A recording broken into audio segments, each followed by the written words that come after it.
আসসালামু আলাইকুম। জমি সংক্রান্ত ব্যাপারে কিছু তথ্য, ভিডিওটি একটু বেশি বেশি শেয়ার করবেন, কারণ অন্যেরও হয়তো উপকার হবে। আপনি শুনছেন অথচ তারও উপকার হবে আপনার শেয়ারের মাধ্যমে। তো আপনি জমি কিনছেন না ঝামেলা কিনছেন, এই যে একটা প্রশ্ন বেশ কিছু লোক বলে থাকে। জমি কিনছি তা ঝামেলা কিনছি, এটা কি? না, ঝামেলা নয়। আপনি জমি কেনার পূর্বে একটু ফলো করবেন তার পেপারসগুলো। যদি আপনি তার পেপারসগুলো ফলো না করেন, পরবর্তীতে কিন্তু আপনি সমস্যার মধ্যে পড়বেন, এটাই বাস্তব। কারণ জমি জায়গা খুব কঠিন একটা জিনিস। জমি জায়গা খুব কঠিন একটা জিনিস, সেই সম্বন্ধে কিছু কথা এখন বলবো। কারণ এখনকার বর্তমান যুগ হিসেবে দেখতে গেলে সামান্য জমির অনেক দাম, অনেক মূল্য। সেই মোতাবেক জমি জায়গা এখন খুব দামে বিক্রি হচ্ছে। তাই যত দাম বাড়ছে তত ঝামেলা, অশান্তিও বাড়ছে। তো আপনাদেরকে একটাই কথা শেয়ার করতে চাই, যখনই আপনি কোনো জমি বা বাড়ি কিনবেন তখন পেপারসগুলো একটু দেখে কিনবেন। ধরেন সাপোজ আপনি একজনের কাছ থেকে জমি কিনছেন, তার নামে রেকর্ড আছে কিনা আপনাকে মাস্ট দেখতে হবে। সে রেকর্ডটা সে তার কি বলে হলো, কিভাবে হলো, তার পেসলিপ প্রুফ, তার দলিল। সে যদি ক্রয় সূত্রে মালিক হয় তাহলে তার দলিল থাকবে, আর যদি সে বাপত্তি সম্পত্তি মালিক হয় ওয়ারিশ সূত্রে, তাহলে তার বাপের নামে রেকর্ড ছিল, বাপের ওয়ারিশ সূত্রে তিনি মালিক হয়েছেন, তাহলে কোনো দলিল থাকবে না, অনলি ফর রেকর্ডই থাকবে। কেউ কেউ ভাবে যে তোমার দলিল নাই, আমি তোমার জায়গা কিনবো না। কেউ কেউ বলে থাকে দলিল নাই, তোমার জায়গা আমি কিনবো না, কিন্তু আমার তো রেকর্ড আছে, আমার বাপপত্তি সম্পত্তি, দলিল হয় না। কিন্তু সেটা সবাই বোঝে না। বাপপত্তি সম্পত্তি যে দলিল হয় না এটা সবাই বোঝে না। আমার বাপের সম্পত্তি, আমার বাপ মারা গেল, ওয়ারিশ সূত্রে আমরা রেকর্ড করে নিলাম, মানে আমরা মালিক হয়ে গেলাম। তাহলে এখানে দলিলের কোনো প্রশ্ন উঠে না। আমার বাপ কিভাবে পেয়েছিল, যদি ক্রয় সূত্রে হয় তাহলে বাপের দলিল থাকবে। আর যদি আমার দাদুর সূত্রে আমার বাপ পাই তাহলে দলিল থাকবে না। আপনার দলিল তখনই থাকবে যদি আপনার আব্বা বা আপনার বাবা যদি আপনাকে লিখে দেয়, তাহলে কিন্তু আপনার দলিল হবে, অথচ দলিল হবে না। তাই আপনি জমি কিনছেন, কিন্তু যার কাছে কিনছেন তার দলিল নেই বলে যে আপনি জমি নেব না বলছেন, এটা কিন্তু ভুল, সম্পূর্ণটাই ভুল। আপনি তার রেকর্ডটা দেখুন। সে যদি ওয়ারিশ সূত্রে মালিক হয় তাহলে তার দলিল থাকবে না, তার অনলি ফর রেকর্ড এবং দখল দুটোই থাকবে। ধরুন আপনি অন্য একটা ব্যক্তির কাছে জমি কিনছেন, কিন্তু সেই ব্যক্তিটা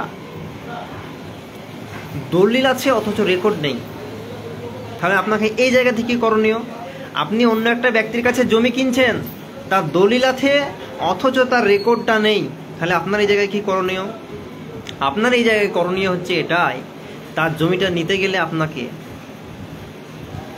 দেখতে হবে যে তার দলিল আছে, সেই দলিলটা সে কীভাবে হলো, তার বাপ লিখে দিয়েছে না সে অন্য জনের কাছ থেকে কিনেছে, এটা আপনাকে দেখে নিতে হবে। যদি অন্য কারোর কাছ থেকে কিনে রেকর্ডটা কার নামে হয়ে আছে, লিঙ্ক দেখতে হবে। ওই আব্দুর রহিম ধরেন আপনাকে জমি বিক্রি করছে, আব্দুর রহিমের নামে কোনো রেকর্ড নেই। আব্দুর রহিম জমিটা পেলো কোথায়, কার কাছ থেকে কিনলো? আব্দুর রহিম শামীমের কাছ থেকে কিনলো। সেই শামীমের কাছ থেকে কিনা সে আব্দুর রহিমের সেই পীর দলিল, যেটাকে বলা হয় পীর দলিল, সেই দলিলটা আপনাকে দেখতে হবে। যদিও সেই শামীউলের নামে যদি রেকর্ড না থাকে, তাহলে আর একটা জিনিস আপনাকে দেখতে হবে, শামীউল কিভাবে পেল।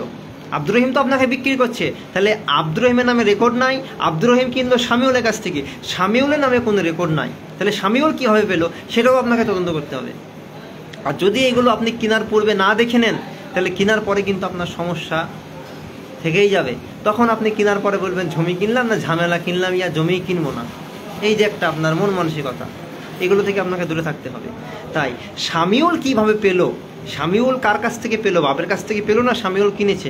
শামীউল কিনেছে অন্য একটা ব্যক্তির কাছে, তার নাম হচ্ছে অন্য একটা ব্যক্তি, যাই হোক। সেই অন্য একটা ব্যক্তির কাছে যখন শামীউল কিনলো, শামীউল রেকর্ড করলো না, শামিউল কিন্তু রেকর্ড না করে আব্দুর রহিমকে বিক্রি করে দিল। আব্দুর রহিমও রেকর্ড করলো না, আব্দুর রহিমের কাছ থেকে আপনি কিনছেন। তাহলে এই জায়গাতে আপনার শামিউলের দলিল, আব্দুর রহিমের দলিল এবং শামিউল যার কাছে কিনলো তার দলিল, 3টে দলিল আপনাকে শো করতে হবে আপনার ডিডে। আর আপনার ডিডে যদি ওই 3টে দলিল শো না করেন তাহলে আপনি কিন্তু জমি কেনার পরেও আপনার রেকর্ড হতে অসুবিধা হবে, রেকর্ড হবে না। তার জন্য বলছি জমি কেনার পূর্বে আপনি ডকুমেন্টসগুলো একদম ফুলফিলভাবে দেখুন। যদি জমি কেনার পূর্বে যদি আপনি ডকুমেন্টসগুলো ভালো করে না দেখেন, জমি কেনার পরে কিন্তু আপনি সমস্যার মধ্যে পড়বেন। কারণ এখন যুগ জামানা এরকমই চলছে, যুগ জামানা এরকমই চলছে। সামান্য জায়গার অনেক দাম, তাই জমি জায়গা নিয়ে বেশিরভাগ জায়গাতেই, বেশিরভাগ অঞ্চলেই, বেশিরভাগ ব্লকেই আমি বিভিন্ন সফর করেছি, এই জমি সংক্রান্ত ব্যাপার নিয়েই কিন্তু ঝামেলা অশান্তি। আজকে ভাইয়ের সাথে ভাইয়ের মিল নেই এই জমি জায়গার ব্যাপারে, আজকে আত্মীয়তার সাথে আত্মীয়র মিল নেই এই জমি সংক্রান্ত ব্যাপারে। কেন এগুলো কেন হচ্ছে, এইসবগুলো কেন হচ্ছে? তাহলে এই যে জমি জায়গা এইগুলো ব্যাপারে একটা গুরুত্বপূর্ণ আলোচনা হচ্ছে। আপনি যার কাছে জমি ক্রয় করবেন তার সম্পূর্ণ ফুলফিল ডকুমেন্টস আপনি দেখে নেন। যদি আপনি তার সম্পূর্ণ ফুলফিল ডকুমেন্ট না দেখেন তাহলে কিন্তু আপনি সমস্যায় পড়বেন। তার জন্য টাকা থাকলেই যে জমি কিনবো, জমি কেনার পরে ঝামেলা, টাকা থাকলেই আপনি জমি কিনবেন, জমি কেনার পরে আপনার ঝামেলা, টাকা থাকলেই আপনি জমি কিনবেন, জমি কেনার পরে আপনার ঝামেলা, এইগুলো যেন না হয়। তাই আপনাকে আগে পুরো ডকুমেন্টস সামনাসামনি দেখতে হবে। পুরো ডকুমেন্টসগুলোকে দেখার পরেই আপনি যদি ডকুমেন্টস ঠিক থাকে তারপর আপনি জমি কিনুন, তাহলে আপনার কোনো সমস্যা হবে না। আর যদি আপনি ডকুমেন্টস না দেখে জমি কিনে নেন, আমার কাছে তো মেলা টাকা, আমি জমি কিনে নিলাম, কি আছে, টাকা আছে যে জমি কিনতে হবে, টাকা আছে মানে জমি কিনতে হবে, এরকম যদি আপনার ধারণা থাকে, জমি কেনার পরে কিন্তু আপনি ঝামেলা অশান্তির মধ্যে পড়বেন, আপনার রেকর্ডও হবে না, পরবর্তীতে সেই জমি আপনি বিক্রিও করতে পারবেন না, পরবর্তীতে সেই জমি আপনি বিক্রিও করতে পারবেন না, আপনার নামে রেকর্ডও হবে না। তাই জমি কেনার পূর্বেই আপনি পুরো ডকুমেন্টস দেখিয়ে দেবেন। যেমন বাড়ির কাছে একটা জায়গা, ধরেন আপনার বাড়ির পাশে আপনি একটা জায়গা কিনছেন, জায়গাটা অল্প জায়গা, বাড়ির পাশে জায়গা, তাহলে খুবই ভালোই হবে, বাড়ির পাশে জায়গা চালা করবো বা একটা ছোট্ট একটা ঘর করবো বাড়ির পাশে। জায়গাটা কোনো ডকুমেন্টসই খুঁজে পাচ্ছেন না আপনি, কার জায়গা কোনো ডকুমেন্টসই নেই, ওই জায়গাটা আপনি টাকা আছে বলে কিনে নিলেন, কার কাছ থেকে কিনছেন, যার দখল আছে তার কাছ থেকে কিনছেন, দখলীয় জায়গা কিনলেন। পরবর্তীতে সেই জায়গার মালিক কাগজ কলম হিসেবে তার লাতি হোক বা তার ছেলেরা হোক, কেউ এসে সেই জায়গাতে কাগজ কলম দেখিয়ে বলছে জায়গা তো আমার দাদুর ছিল, তার জায়গাটা আপনি কীভাবে পেলেন? তখন সে বলছে আমি দখল সূত্রে কিনেছি, 20 বছর 20 বছর 30 বছর পরে বলছে আমার বাবা কিনে গেছে, আমার বাবা তো মরে গেছে। 20 বছর 30 বছর পরে জমি জায়গা কিনার 20 বছর পরে সেই জমি ঝামেলা অশান্তি কেন হচ্ছে, 30 বছর পরে কেন হচ্ছে, এগুলো ভাবতে হবে। কারণ দখলীয় জায়গা বাড়ির পাশে থাকলেই যে কিনে নেবো টাকা থাকলে এটা নয়, আপনি ডকুমেন্টস দেখুন। আপনি যে একটা জিনিস দাবি করছেন যে এই বাড়িটা আমার, তা আমার তো ডকুমেন্টস লাগবে, দলিল লাগবে। আপনাকে যদি কেউ বলে যে এই বাড়িটা আপনার, আমি মেনে নেবো? আমার বাড়িতে যদি কেউ এসে বলে যে বাড়িটা আমার, আমি কি মেনে নেবো? না, মেনে নেবো না। মানতে তখনই বাধ্য হব যখন সে দলিল দেখাবে বা রেকর্ড দেখাবে। তাই দলিল ছাড়া কোনো জিনিস গ্রহণযোগ্য নয়। ইসলামের ক্ষেত্রেও জমি জায়গার ব্যাপারেও প্রত্যেকটা কথার মাধ্যমে দলিল পেশ করতে হবে, দলিল ছাড়া কোনো জিনিস কিন্তু গ্রহণযোগ্য নয়। তাই দলিল যখনই পেশ করা হবে তখনই ঝামেলা অশান্তি বিলুপ্ত হয়ে যাবে। দলিল যখনই পেশ করা হবে তখন ঝামেলা অশান্তি সবটাই বিলুপ্ত হয়ে যাবে। ইসলামেও শিখায় দলিল যখনই পেশ করা হবে তখন যত বড়ই সে মুরিদ হোক না কেন পীরের, সে অটোমেটিক কেটে পড়তে বাধ্য হবে। সে অনেক বড়ই দাবি করুক না কেন ইসলামকে নিয়ে, দলিল যখন পেশ করা হবে সে অটোমেটিকলি কেটে পড়বে। তাই জমি সংক্রান্ত ব্যাপারটা একটু ভাবনা চিন্তা করে জমি জায়গা কিনতে হবে। টাকা থাকলেই জমি কিনলেন, ঠিক আছে কিনুন, আপনাকে বারণ করছি না, কিন্তু কেনার পূর্বে আপনি আপনার এলাকার মোহরি সাহেব বা আমিন সাহেবদেরকে একটু ডকুমেন্টসগুলো দেখে নেন। সবাই তো আর কাগজ কলম বুঝে না, ল্যান্ডের বিষয়ে যারা পড়াশোনা করেছে, যারা জ্ঞান অর্জন করেছে তারাই অবশ্যই কাগজ কলম বুঝে, অতএব আর কেউ বুঝে না। তাই আমি যেহেতু ল্যান্ডের ব্যাপারে 3 বছর পড়াশোনা করে জ্ঞান অর্জন করেছি, আলহামদুলিল্লাহ যথেষ্ট যতটুকু পেরেছি আপনাদের দোয়ায়, আল্লাহর আশীর্বাদে। তো এই কথাগুলো বললাম, যদি কোনো সমস্যা হয় আমার সঙ্গে আপনি যোগাযোগ করতে পারেন জমি সংক্রান্ত ব্যাপারে। ইনশাআল্লাহ যতটুকু পারবো তথ্যবহল ব্যাখ্যা বিশ্লেষণের মাধ্যমে আপনাকে সহযোগিতা করব, এটাই বাস্তব ইনশাআল্লাহ। তো আজকে বেশ কিছু জন প্রশ্ন করে যে আপনি তো আমিন হয়েছেন, তা আপনার কি সার্টিফিকেট আছে? হ্যাঁ, অবশ্যই আপনার সার্টিফিকেট আছে। আমার সার্টিফিকেট এখানেই, এই বোর্ডে এখানেই বাঁধানো আছে, ওই যে উপরে বাঁধানো আছে, সার্টিফিকেটটা আমার আছে, অসুবিধা নেই। আমার সার্টিফিকেটও আছে। আমার সার্টিফিকেট নেই বললে হবে না, অবশ্যই এখানে সার্টিফিকেট আছে। হ্যাঁ, গভর্নমেন্ট অফ ওয়েস্ট বেঙ্গলের সার্টিফিকেট আছে। হ্যাঁ, আমার সার্টিফিকেট নেই বললে হবে না, অবশ্যই আছে। তার জন্যই আমি আজকে কথাগুলো বলতে পারছি, না হলে কিন্তু কথাগুলো বলতে পারতাম না। দলিল তো এটাই। আমাকে যদি এক্ষুনি কেউ এসে বলে আপনি যে জমি সংক্রান্ত ব্যাপারে কথা বলছেন, তা আপনার কি কোনো ডকুমেন্টস আছে? আপনি কে? আমি তো একজন ল্যান্ড সার্ভেয়ার দাবি করছি নিজেকে, আমি একজন ল্যান্ড সার্ভেয়ার। আমি যে পড়াশোনা করে শিক্ষা অর্জন করেছি, তার কি কোনো প্রমাণ আছে? হ্যাঁ, অবশ্যই প্রমাণ আছে। তার কি কোনো প্রমাণ আছে? হ্যাঁ, অবশ্যই প্রমাণ আছে। প্রমাণ যদি না থাকতো তাহলে কিন্তু আমি দাবি করতাম না, তাই প্রমাণটা আছে বলে কিন্তু আমি দাবি করছি।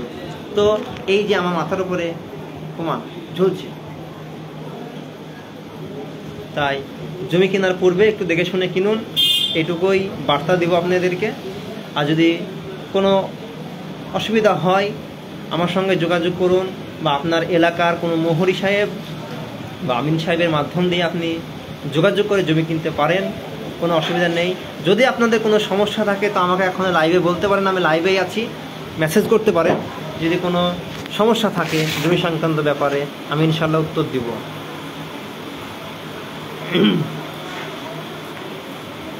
আলহামদুলিল্লাহ, মুশারফ ভাই বলেছেন মাশাআল্লাহ, খুব সুন্দর তথ্য। দোয়া করবেন মুশারফ ভাই, যেন এরকম তথ্য দিতে পারি মানুষকে, সঠিক বার্তা।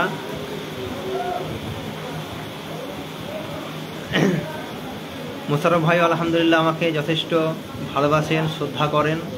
মুশারফ ভাইয়ের সঙ্গে অনেক দিন ধরে সম্পর্ক আছে। তো আল্লাহ দিনের জন্য ওনাকে কবুল করুক, আল্লাহুম্মা আমিন। তিনিও ইসলামের জন্য খুব পরিশ্রম করেন।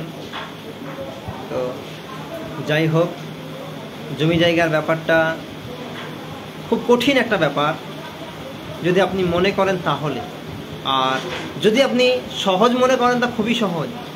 জমি জায়গা নিয়ে অশান্তি, ঝামেলা এগুলো কেন হচ্ছে? এগুলো হওয়ার মূলত কারণ হচ্ছে যে আপনি জমি কেনার পূর্বে ডকুমেন্টস নাই দেখে জমি কিনছেন। টাকা আছে বলে যে জমি কিনে নিলাম, এর জন্যই তো আপনার ঝামেলা অশান্তি পোয়াতে হচ্ছে। টাকা থাকলেই জমি কিনুন, কিন্তু জমি কেনার পূর্বে আপনি অবশ্যই আপনার ডকুমেন্টস, যার কাছে কিনছেন তার পুরো ডকুমেন্টসগুলো আপনি ফলো করুন। যদি ডকুমেন্টসগুলো ফলো না করেন তাহলে কিন্তু জমি কেনার পরে হয়তো আপনার রেকর্ড হতে সমস্যা হবে, বা অন্য কোনো ব্যাপারে সমস্যা হবে, বা দখল নিতেও সমস্যা হবে, এরকম একটা ব্যাপার। তো আপনার কাছে রিকোয়েস্ট, আপনারা জমি কেনার পূর্বেই সবগুলো ডকুমেন্টস দেখেই তারপরে জমি কিনুন। কারণ ঝামেলা অশান্তি আগেই হোক, পরে নয়। আপনি টাকা দিয়ে সম্পত্তি কিনছেন, আপনি কেন ঝামেলা করবেন, তাই না? যদি আপনাদের কোনো প্রশ্ন থাকে আপনি করেন, আমি লাইভেই আছি। যদি আপনাদের কোনো কিছু জানা থাকে অবশ্যই জানাতে পারেন, প্রশ্ন করতে পারেন। আমি ইনশাল্লাহ উত্তর দেওয়ার চেষ্টা করবো যতটুকু পারব। তো আপনাদেরকে এই বার্তা দিলাম। আলহামদুলিল্লাহ, আপনারা ভালো থাকবেন, সুস্থ থাকবেন, এবং প্রতিবেশীর সঙ্গে সামান্য জায়গা জমি নিয়ে ঝামেলা অশান্তি করবেন না। কারণ প্রতিবেশী সঙ্গে ভালো আচরণ করাও একটি ইসলামের কথা।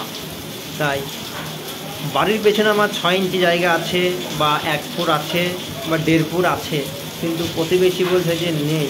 তার সঙ্গে এই 6 ইঞ্চি 1 ফুট জায়গা নিয়ে আপনি ঝামেলা বিবাদ করে কি দেখাতে চাইছেন? আপনার একটা কনস্ট্রাকশন তৈরি হয়ে গেছে, 3 তলা বিল্ডিং তৈরি হয়ে গেছে, 3 তলা বিল্ডিংয়ের পেছনে আপনার 6 ইঞ্চি বা 1 ফুট জায়গা আছে। পাশের বাড়িওয়ালা আপনার প্রতিবেশী বলছে জায়গা নেই। আপনি জায়গা থাকলেও সেই কনস্ট্রাকশনটা ভেঙে আর 6 ইঞ্চি বাড়াতেও পারবেন না। থাকলো আপনার জায়গায় থাকলো, ও বলছে নেই, তা ও নেই থাকলো। এই নিয়ে ঝামেলা অশান্তি করে লাভ নেই। আপনার জায়গা আছে, আপনি জানছেন, ও বলছে যে নেই, তা ও নেই বলুক, ঠিক আছে। ওই 6 ইঞ্চি জায়গা নিয়ে প্রতিবেশীর সঙ্গে ঝামেলা অশান্তি করেও লাভ নেই। ওই 6 ইঞ্চি জায়গা নিয়ে, 1 ফুট জায়গা নিয়ে আপনি কিছুই করতে পারবেন না।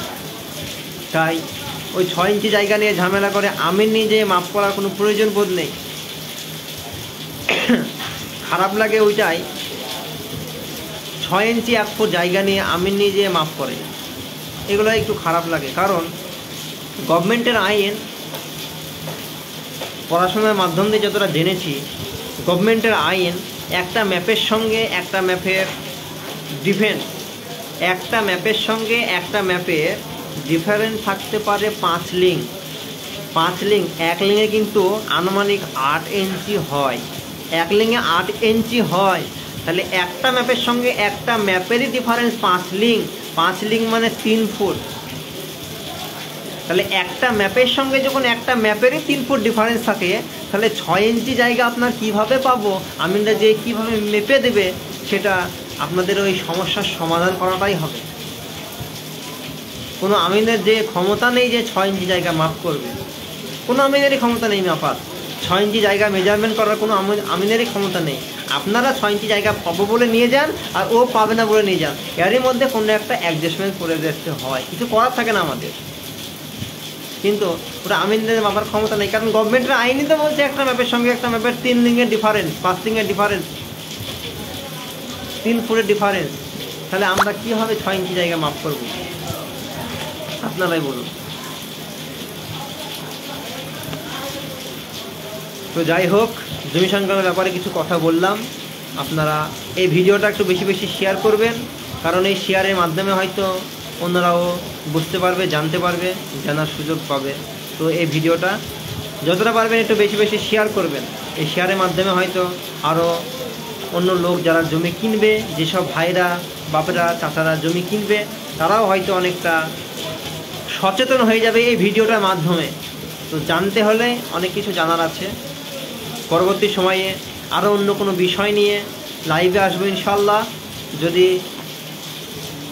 সময় হয় তো লাইভে আসবো। আপনারা থাকুন, ভালো থাকুন। জমি সংক্রান্ত ব্যাপার নিয়ে আলোচনা করলাম। আপনারা এই মোতাবেক কাজ করলে আশা করছি আপনাদের সমস্যা হবে না জমি কেনার পরে। জমি কেনার পরে কিন্তু সমস্যা হবে না যদি আপনারা এই কথা মতন চলেন। যে কথাগুলো বললাম গুরুত্বপূর্ণ কথা, তো এটা আপনারা একটু চিন্তা ভাবনা করে জমি জায়গা কিনুন, তাহলে ঝামেলা অশান্তিতে পড়বেন না। তো যদি কারো প্রশ্ন থাকে করতে পারেন, অসুবিধা নেই, যতটা পারবো ইনশাল্লাহ অ্যান্সার দেওয়ার চেষ্টা করব।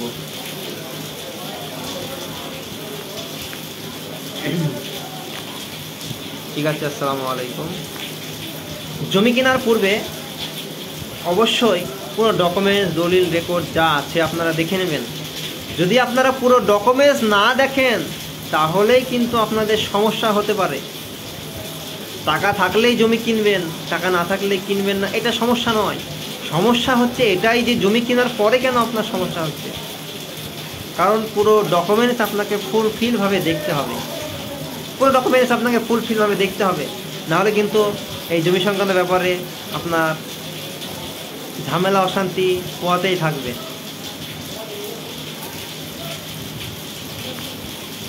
তাই লাইভে আসা অনেকক্ষণ হয়ে গেল।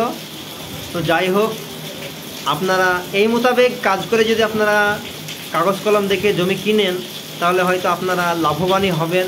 কেনার পরে ঝই ঝামেলা, দখল নিতে কোনো অসুবিধা, রেকর্ড করতে কোনো অসুবিধা, দলিল করতে কোনো অসুবিধা, ঝই ঝামেলা থেকে আপনারা দূরে থাকবেন এবং সব রকমের কাজ আপনাদের কমপ্লিট হয়ে যাবে আশা করছি। তাই জমি কেনার পূর্বে এখনও বার্তাটা দিচ্ছি, জমি কেনার পূর্বে অবশ্যই অবশ্যই আপনি যার কাছে কিনছেন তার পুরো ডকুমেন্টস আপনি ফলো করবেন। যদি আপনি তার ডকুমেন্টস ফলো না করেন তাহলে কিন্তু জমি কেনার পরেই আপনার সমস্যা হবে, এ কথাই সত্য। তো যদি আপনাদের কারোর প্রশ্ন থাকে আপনারা করতে পারেন। জমি সংক্রান্ত ব্যাপারে যদি আপনাদের কোনো প্রশ্ন থাকে আপনারা করতে পারেন SMS-এর মাধ্যমে, আমি চেষ্টা করব উত্তর দেওয়ার।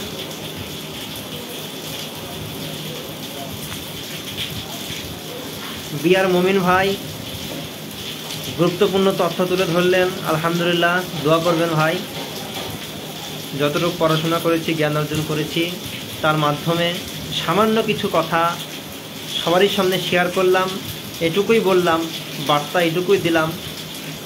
এই ভিডিওটা একটু বেশি বেশি শেয়ার করবেন, কারণ আপনাদের শেয়ারের মাধ্যমে হয়তো যারা জমি কেনার পূর্বে এই ডকুমেন্টসগুলো দেখে জমি কিনে, তাহলে তাদের জমি সংক্রান্ত ব্যাপারে ঝামেলা অশান্তি হবে না। তাহলে আপনাদের শেয়ারের মাধ্যমে কিন্তু এটা হবে। তো আপনারা তো শুনলেন, এবং এটা বেশি বেশি শেয়ার করবেন। যারা জমি জায়গা কিনবে তারা হয়তো এই বার্তাটা পেয়ে গেলে কেনার পূর্বেই সচেতন হয়ে যাবে। সচেতন হয়ে যাওয়া মানে তাদের জমি জায়গা কেনার পরে কোনো ঝামেলা অশান্তি কিছুই হবে না, তার রেকর্ড হবে, তার দলিল হবে, তার দখল নিতেও কোনো অসুবিধা হবে না।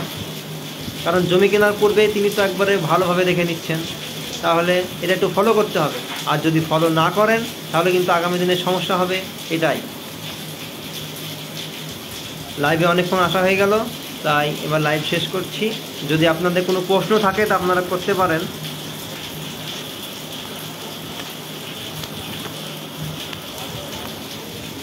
ঠিক আছে, ভালো থাকবেন, ফ্যামিলির সঙ্গে ভালো আচরণ করবেন, প্রতিবেশীর সঙ্গেও ভালো আচরণ করবেন। সামান্য জায়গা, 2-4 ইঞ্চি জায়গা নিয়ে প্রতিবেশীর সঙ্গে ঝামেলা অশান্তি করবেন না। এবং ভাইয়ে ভাইয়ে রিসারিসি জায়গা জমি নিয়ে, ভাই বোনের মধ্যে রিসারিসি, বাপের সঙ্গে ছেলের রিসারিসি জায়গা জমি নিয়ে, এগুলো থেকে একটু দূরে থাকবেন। কারণ জমি জায়গাটা খুব ভাইটাল একটা ব্যাপার, তাই এগুলো একটু সাবধানভাবে মেনে চলতে পারলেই ইহকাল এবং পরকাল দুটোই ভালো হবে।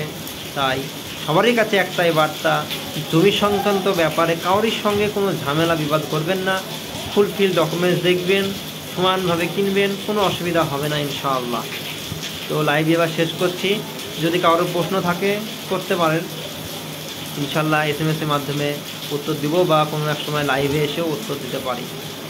আসসালামু আলাইকুম ওয়া রাহমাতুল্লাহি ওয়া বারাকাতুহু। বেশি বেশি শেয়ার করবেন।